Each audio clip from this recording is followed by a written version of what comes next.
Hi, everybody. I'm Kristen, and today I will be talking about what it is like to overcome the fear and confusion associated with non human contact and overcoming that ontological shock. So, right off the bat, ontological shock is somebody abruptly being confronted with a change in their worldviews. So, that would typically occur when somebody has an interaction with something that is non human. So, it might be a spirit or an apparition, it might be what we consider an alien. So a short gray or a tall gray or a mantid or just anything that really does not appear to be a human. Um, and so at the point that happens, there's kind of a breakdown within the mind where somebody is being confronted with, this isn't supposed to happen. I'm not supposed to be able to see something like this. That shouldn't be real, even though I just saw it, or that just happened to me. And there ends up being a kind of a break in under what you understand of reality. And that can be very difficult and is very difficult for pretty much everybody that goes through it. And it's something it seems like every experiencer or nearly every experiencer ends up going through at some point in their lives. So I am a lifelong experiencer, but I didn't have this experience of ontological shock until I was well into adulthood when I was in my late 20s. So when I was a kid, I would have interactions with like human spirits. So I would have poltergeist type of activity in the home, but it was very much an everyday part of life. So the thought that there are neighbors that might have passed away on the street, or there are loved ones that have passed away. The idea that they could be in the home and communicating with me and my family, or just anybody that passed away, that was deceased, the idea that their soul could just be coming around to say hi or communicating or anything like that seemed just very normal and understandable to me. um, but I did not have an understanding or a belief in aliens or really non-human intelligence outside of like the kind of human spirit until I was much older.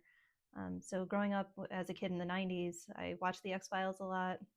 I love the movie Fire in the Sky, but just during that time, it seems like the whole topic of aliens was kind of framed as these beings from another place.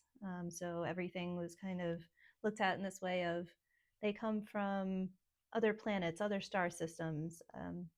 Just they physically get here in their spaceships, and there wasn't this idea that we kind of have now of this idea that there is interdimensionality to it. And so just knowing how vast space is and how large it is, my mind as a kid and even in young adulthood would kind of think, well, it seems like logically there's other life out there somewhere, but it doesn't seem likely that they could get here just physically.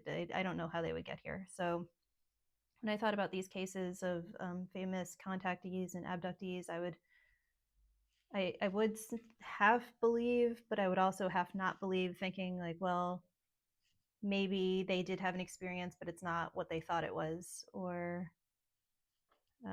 maybe this was somehow some form of mental illness or a dream, which is pretty much what what experiencers are frequently told today. Those were the thoughts that I was having as a teenager and in my early 20s until I actually experienced it for myself. Um, so when I did experience this shock of having my worldview torn down, it was when I physically saw a gray, a tall gray.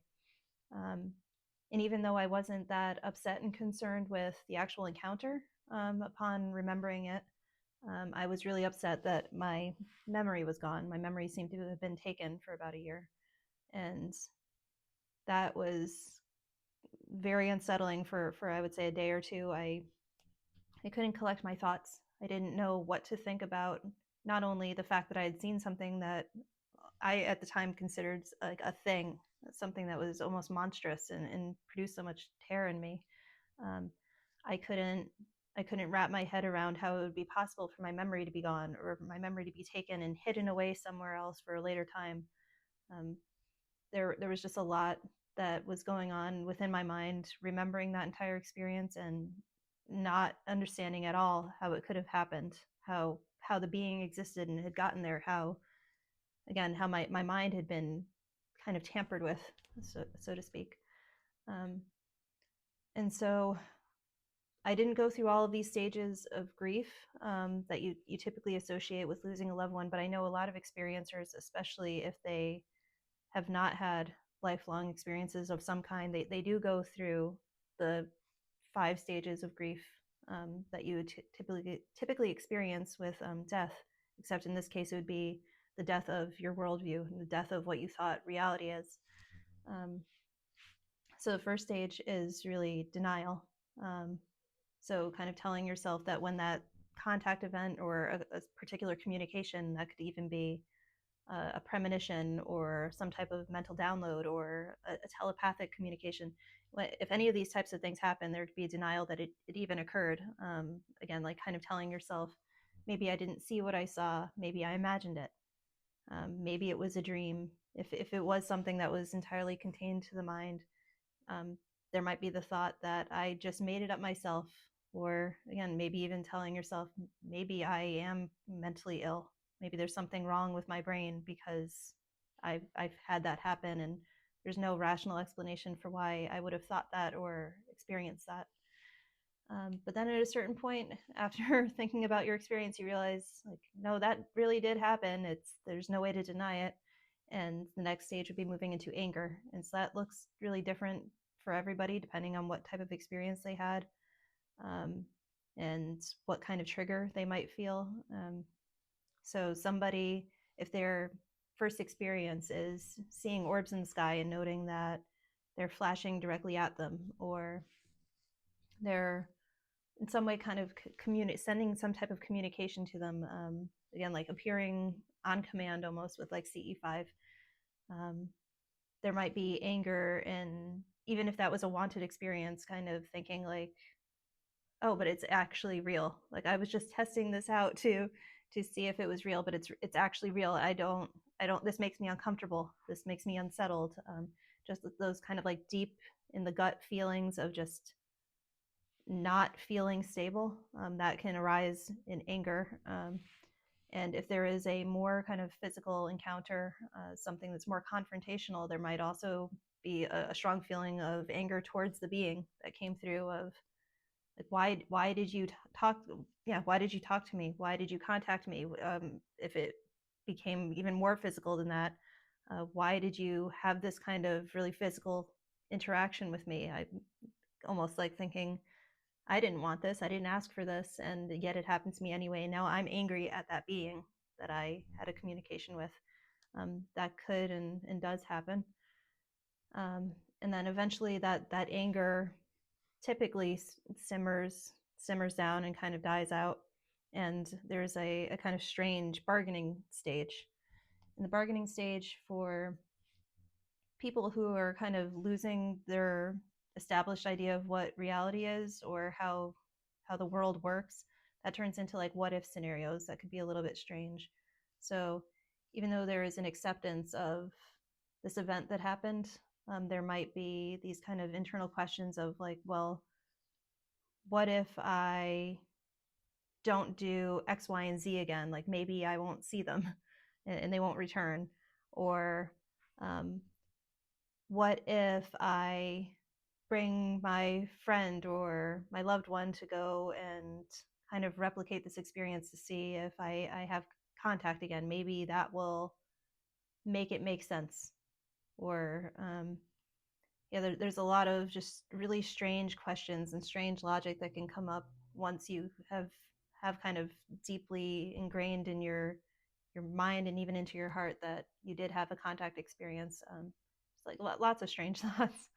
And once those kind of strange thoughts have been kind of shrugged off, once you logically start thinking about them and realizing like, no, none of that makes sense. Like my contact event was pretty straightforward. I know what happened. I was there. I experienced it. Um, that usually segues into a depression and a sadness. And so even people that have had positive encounters, um, they might still become quite depressed just because of the implications of what that encounter means to the whole rest of their life. So if, like, let's say somebody had a benevolent encounter, like they had a premonition of something that was wonderful, or they, again, they saw some kind of being that was like really wonderful and really inviting and friendly, and just whatever the case may be, it wasn't a bad encounter. They might not be depressed or sad about that having had happened, but just the idea that, well, I can't go back now. Like, I am now the person that knows that these beings exist, that whatever idea I might have had in the past about how the world exists and what exists in it, like, that's gone. And there is a lot of loneliness associated with this, because even though there are millions of experiencers out there, and it seems like everybody has their own little story, at least one, for somebody that has had a major contact event, um, it's it's not the easiest to have somebody in your inner circle that kind of knows what you've been through, or that's completely accepting of what's happened in your life. Most people just really can't truly accept what you've gone through unless they've had it happen themselves or they were also there. Um, so yeah, that loneliness, and realizing, well, I might have to only be able to talk to people on the internet about this in order to kind of vent and get through this, or to find friends that are kind of in the same boat, or if somebody isn't comfortable speaking online, just feeling like they are completely shut in and they have no one and nowhere to go. That is a really hard, crushing feeling. And also, like, there's many circumstances where people do tell their families and they do tell their friends about what happened to them, and um, their family and their friends might tell them that they are confused, or that didn't happen, or is in their mind, or maybe they should go to speak to somebody because they might have an illness. Those are all very common responses to experiencers, and it leads to the ending of many friendships. It leads to the ending of many relationships, and that isolation is crippling in many cases, and it can create long-lasting depression, unfortunately. Uh, but if somebody is able to get beyond that stage while going through this and having had contact, eventually there's the final stage of acceptance and realizing that that contact happened. I'm not going to doubt myself. I know what occurred. Um, Having a new kind of understanding of the world as not being what we've been told. Kind of, a lot of people come to the conclusion that we've been lied to, and I mean, in many respects, that is very true. There's so many things that people experience in mass that is considered paranormal or supernatural, but to get any kind of mainstream confirmation that these things are really happening, it's really hard. Um, but accepting that uh, what you've experienced is real, and reality is something else, and it's something that you can't really even wrap your head around. Accepting that and sitting with the questions that lead to more questions, it's really important, and it kind of ends the cycle of grief and grieving your old worldview. Um, and something that should also be noted is that while a lot of these stages are being moved through for a major type of contact event, for almost like a newly awakened experiencer, contact usually doesn't just stop at one instance. Usually, contact continues on and on, because there is other intelligence involved in this. It's not like you're going outside and you're just seeing something natural in the sky that came from space. The fact that you're interacting with something else that is very smart, um, that means typically that there will be more experiences that keep happening, and they will keep expanding, and in many cases they start evolving. And so something that might be very straightforward, like a physical contact event, could turn into something that is a lot more confusing, and things that happen primarily within the mind, again, like with telepathy or um, claircognizance, just knowing things and then having those things that you knew be proven true. Um, and so there's a quote that comes to mind from Nietzsche, and that quote is, "When you stare into the abyss stares back at you." And that is incredibly true, I think, for most experiencers, that you realize once you're looking out and you've seen something and it's intelligent, it's almost certainty that when there's some kind of communication back and forth, that they are looking back at you, and they're going to keep looking back at you and communicating and somehow interacting. Um, and I found personally that in many cases the contact moves from almost being materialist and physical, and throughout my life into being much more spiritual. So I was not raised in any religion. I was not spiritual when I was growing up, but I am now because of a lot of the things that I've gone through. And this seems to be something that happens to many other experiencers. Um, so yeah, just this whole path of reality moving from, okay, well, maybe there are ghosts, but we can explain the soul in a physical way that just hasn't been proven yet. Or, okay, maybe there are aliens or non-human intelligence, but they come from another planet, another star. And then eventually realizing like, oh, well, there's actually probably an interdimensional aspect to all of this. And at that point, and realizing that time isn't what you thought, and space isn't what you thought, and existence isn't what you thought, and consciousness is far beyond, and bigger and more important and more influential than what you ever would have considered. Like having all of these understandings kind of coming into your mind in a pretty rapid pace, it's really difficult to go through. And again, it's very isolating if you don't have other people that have been there to talk to you about this. So I would say that I have some tips and advice about how to kind of handle this ontological shock and to kind of step away from the fear that you might have been experiencing going through all this. So my first piece of advice would be to not try to convince anybody. Um, Contact experiences and any kind of supernatural paranormal experiences, they are really something that has to be experienced firsthand. There's no amount of details or elaboration on a story that you can give to somebody that will make them believe that you experienced what you experienced. There are people who just outright will not listen to you. They will call you crazy. They'll say that you need to be on medication. They'll ask if you had a gas leak in your home. I mean, these are all constant things that are said to experiencers, kind of to discredit what we've been through.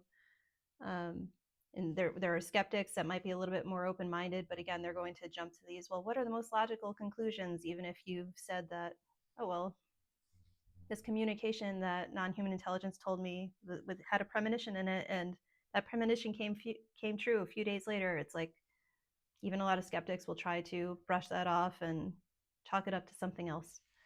Um, and then even open-minded people, people that again like are really into like sci-fi media and would be the types to go out and do CE5, but just haven't at that point.